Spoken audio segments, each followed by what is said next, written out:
Rockwell Automation's 1771 to 1756 I/O conversion system will help your migration reduce downtime and minimize wiring errors.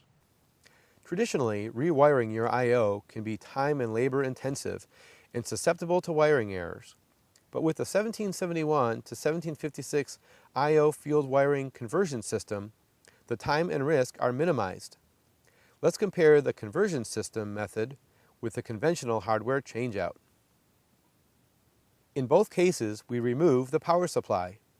Here we are showing them at double speed.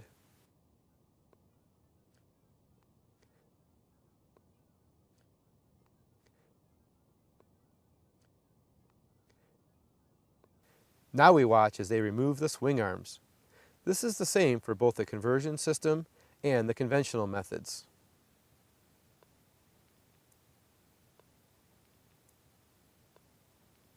Then they remove the chassis.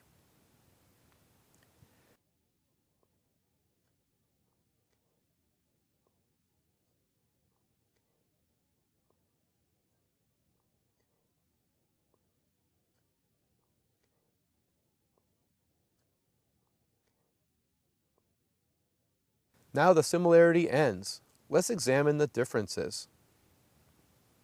With the conversion system, they mount a conversion base plate. Notice that no drilling is required. They use the existing holes. With the conventional method, they'll have to drill new holes. So first, they tape off everything to make sure that the filings don't cause any problems.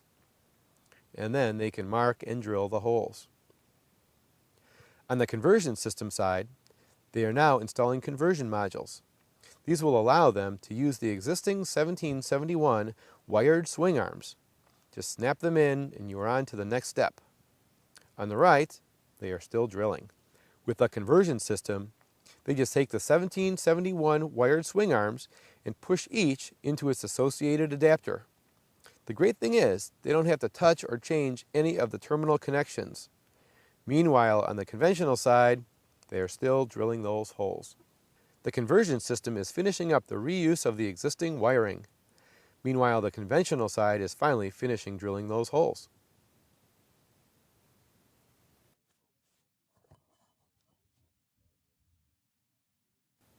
The conversion side now secures the mounting plate. The conventional starts to mount the chassis.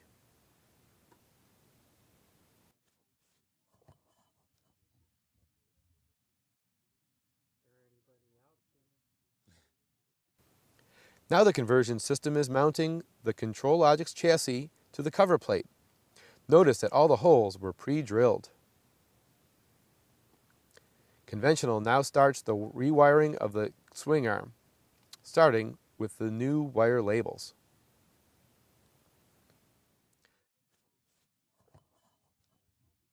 On the left, conversion connects one of the pre-wired cables to the conversion module and plugs the other end into the corresponding 1756 I/O module, and continues to do this for all 8 I/O modules.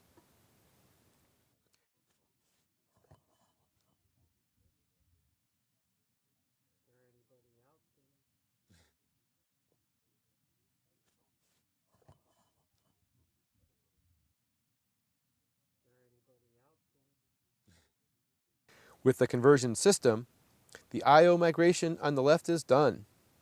The chassis is mounted and all 8 I/O modules are wired.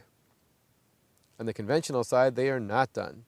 So let's speed it up to see how long this will take. Let's go to 40 times the speed.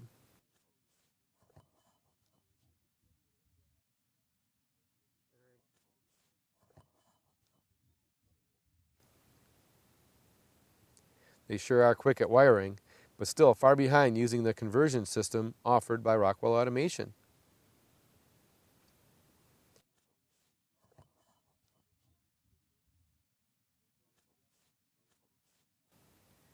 Looks like they are finally finished.